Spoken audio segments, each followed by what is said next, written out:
Hello, I'm Sophie Cameron, the author of Away with Words, published by Little Tiger Press, and I was so happy to hear that it's up for the Spark School Books Awards in the 11 plus category.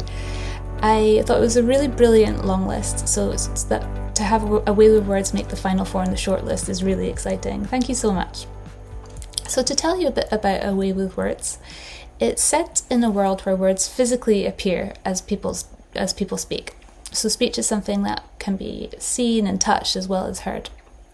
It's about an 11-year-old girl called Gala, who's just moved from a town called Cadaqués in the northeast of Spain to Fortrose in the Highlands of Scotland, which is a small town where I grew up. Gala isn't fluent in English when she arrives, and at first she feels very isolated and homesick. But then she meets Natalie, a girl in her class with selective mutism, which means she doesn't speak in certain situations, including at school. Natalie really loves words though, so she often collects other people's discarded speech to use in creative ways. She and Gala notice that other kids in their class are going through their own difficulties, and they decide to use the words in Natalie's collection to send them these anonymous little poems just to help cheer them up.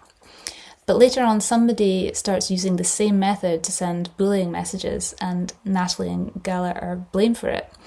So the girls have to work out who the culprit is and clear their name.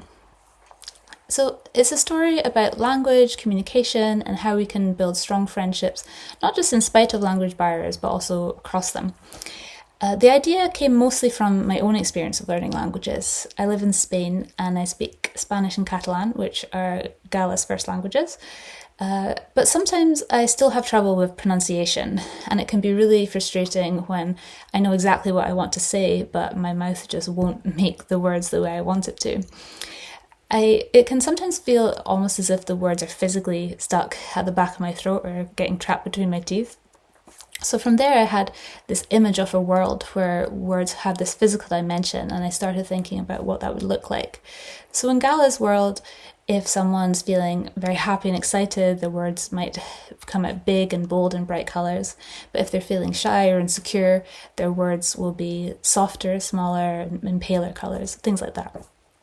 Pip Johnson, who's the designer at Little Tiger Press, who created this lovely cover, she really helped bring the story to life inside the book through the text design as well. So here, for example, we see words fluttering down the page and piling up at the bottom when Gala first arrives at the school, or when she's teaching some friends how to the Spanish word for dog, for example.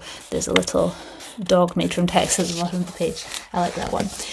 So there's lovely little details like that all throughout the text, which I think really help bring the story to life and help readers imagine what Gala's world would look like.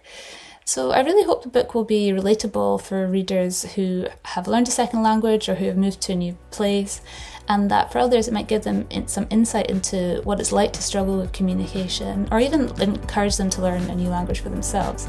So I really hope you enjoy it if you read it, and thank you again for the nomination.